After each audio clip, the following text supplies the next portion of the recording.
Well, greetings once again. Welcome to This Is My Story. Reverend Lee Michaels here, and as always, we get an opportunity to share with you people who have interesting stories, not only those that you may know because they're on your entertainment or celebrity radar, but everyday folk who have interesting stories to share. And today is no exception. This young lady has quite a story. In fact, she's going to share some of that with us. Her name is Melissa Parker. And Melissa, how are you today? I am well, Minister Lee Michaels. I am well. Well, I am excited to have you with us today because being privy to your story and, of course, having some background knowledge about your story, I just know it's going to be a blessing to a lot of people. First and foremost, tell us a little bit about yourself. Okay. I am a mom. I'm a professional. I work at a major hospital here in Baltimore. Okay. And I am a survivor of many life challenges that I have come through. Wow. I'm so grateful. And those challenges kind of put together your story, huh? That is correct. That is correct. Well, I don't want to deprive our viewers from getting a chance to get a sampling from your story. And also afterwards, we have some questions we want to ask you. But why don't you tell us your story? Okay. Life has its challenges, as many of us know. So growing up in Baltimore as a young lady with a different skin complexion and having my mother also of a different skin complexion was a huge challenge for me. I survived through all of that in my upbringing. And I continue to go on in life. I continue to pursue a profession in the medical field and continue to help others in the mental health field. And then I had a situation in my life where I found myself at a very, very critical moment where I was pronounced dead. And my family knew that. What happened? What happened? What happened? I suffered a major brain injury, and by the time my family got to the hospital, the doctor came out and said, "She's no longer with you." What? Yes. So my children did not give up on what they were told. They continued to call other hospitals, and luckily they... Now they're calling around after the hospital has told them that you're gone. That is correct. That is correct. Wow. So they were able to connect with a hospital here in Baltimore where they accepted me, and I laid on life support for 3 days. And after 3 days, I awoke and found out that I needed to go to rehab to learn how to use all of my fine motor and gross motor skills. All over again. All over again. Wow. Over again. What was that experience like? It was breathtaking. It was something that I would never imagine for myself, because I often helped those that were less fortunate, those that had mental and physical disabilities, and that was my passion for many years. And to find myself in that place where I needed help for myself and just using my skills all over again, helping someone to use my skills all over again was a wow moment for me. I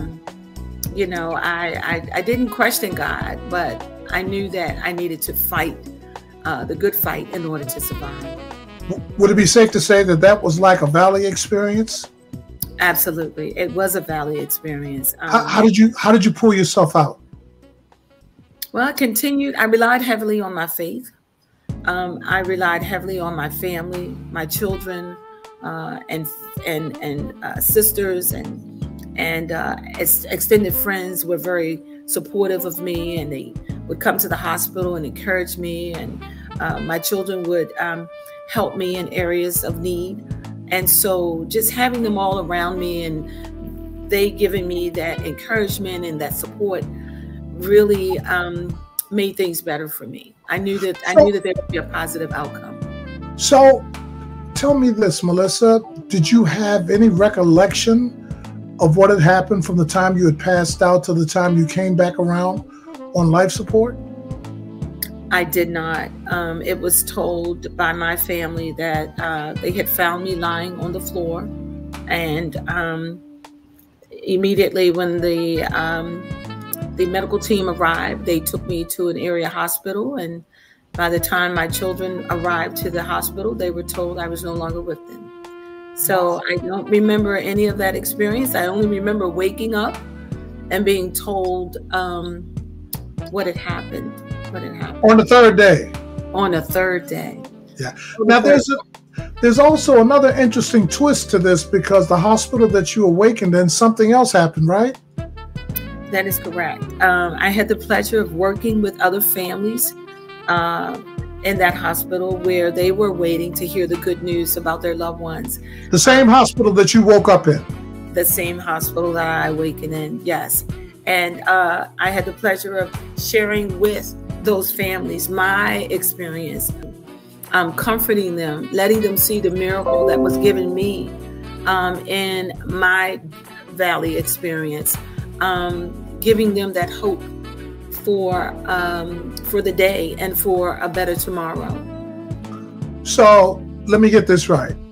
The hospital that you awakened in after 3 days of literally being gone became a place where you actually were ministering to others who had family members who were in the same or similar situations as yours. That is correct. That is correct. And it was named the Healing Garden, and a beautiful place where families waited. There was live foliage, and it was a beautiful area to be able to have families sit while they were waiting. And it gave me an opportunity to sit alongside these families and share my story. So in retrospect, looking back on that whole experience, what a phenomenal testimony. Looking back on that whole experience, what is your takeaway? Why do you think God left you here? God left me here so I can be here today, to be able to share my story and to be able to give greater hope to those that have been told something different, because miracles do happen. And I'm one of those miracles. And I want to share my story with those and give them that chance to know that they are a miracle too. Okay, we'll be back in just a second to close out with our guest. And also, she'll be sharing some information about how she came about being able to present her story. So stay tuned. The Welcome Musical will get underway Friday, July 8th at 7 p.m. opening night. The North Carolina GMWA Coalition presents the 56th annual GMWA featuring the North Carolina Mass Choir under the anointed guidance of Dr. David Allen, Dr. Ron Bigelow, and Grammy Award-winning producer Cedric Thompson. Special guests include gospel luminaries Jamera McQueen Smith, LeJeune Thompson, Anthony Adion Hill, Bishop Stephen Williams, Bishop Kirby Brown, and Pastor Chip Rice. Closing out the convention July 14th at 7 p.m. this year will be the legendary Pastor John P. Key plus Risen. This concert will be free and open to the public. It's going to take place at Sheraton Greensboro at Four Seasons Convention Center. Don't miss it. Welcome back. This is my story. Lee Michaels here. Our guest, Melissa Parker, she has just shared a stirring story of her personal story of an encounter with death and yet a resurrection, coming back to life after 3 days being given up at the hospitals. And that's not all of her story, because I'm privy to her story because of another reason. And Melissa, you want to share how that all came about? Yes. I was listening one day in my car, and I heard this recording on the radio where Minister Michaels was talking about some sessions that he was having. These were some sessions where he invited myself and others to come out and share their story. And when I heard it, I was just so excited, because I knew that I wanted to take that Valley experience to a whole different level and to a whole different audience. And so I attended his first session and enjoyed it, met many friends, learned so much. And I'm still learning even today through his teachings and through his guidance. Let me tell you, folk, she hit the ground running. We started the sessions called New Year, New Me in 23. That's what it started off. But the first session went over so well that we were encouraged to keep going, and literally it morphed into life coaching and public speaking. And I took the liberty of using the knowledge that I've acquired in 43 years of broadcasting and public speaking and hosting events and television to impart some of that wisdom into the candidates that expressed interest in being able to develop their story. Melissa was one, and there are several others who are a part of the enrichment team, and they have done a phenomenal job. And you have not heard Melissa do her thing. I mean, she, because the podcast didn't allow her the opportunity to really go into much detail with all of her story, but she's got a very rich story and a very encouraging story. And at the end of the day, Melissa, who were you addressing that story to? Who was it? Who was your target? Who was the person that you wanted to hear your story? I want those who have journeyed with me at some point in their life, whether it be through having that Valley experience, whether it be having being an abused wife or relationship. Yeah. Oh, yes. Or being in a relationship, abusive relationship, raising your children as a single mother. There's so many things that I want to share with others and encourage others who have gone through and who may not see hope at the end of their situation.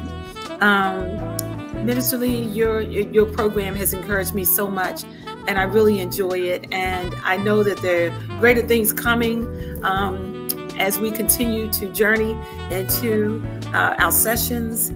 And as we continue, and you're a part of it. You are a part of it, because I share with her and the others that I am so proud in how I've watched them evolve. First off, the first thing I noticed was personal healing in the formation of their stories. Going through all the structural must-dos. In the sharing of the information with me, I heard personal healing take place. And all of them, would that be safe to say, Melissa? That is correct. That is correct. To share my story allowed me to release and those broken wounds that were within. But I know that if I continue to share, that those that are out there that have either journeyed with me on some of my life experiences would be able to be healed as well.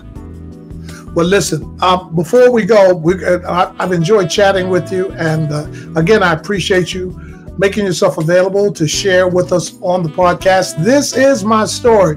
Now, if anyone wanted to reach out to you for by email or social media to maybe connect with you and maybe get you to come and share your story before their group or organization or anything, how could they reach you?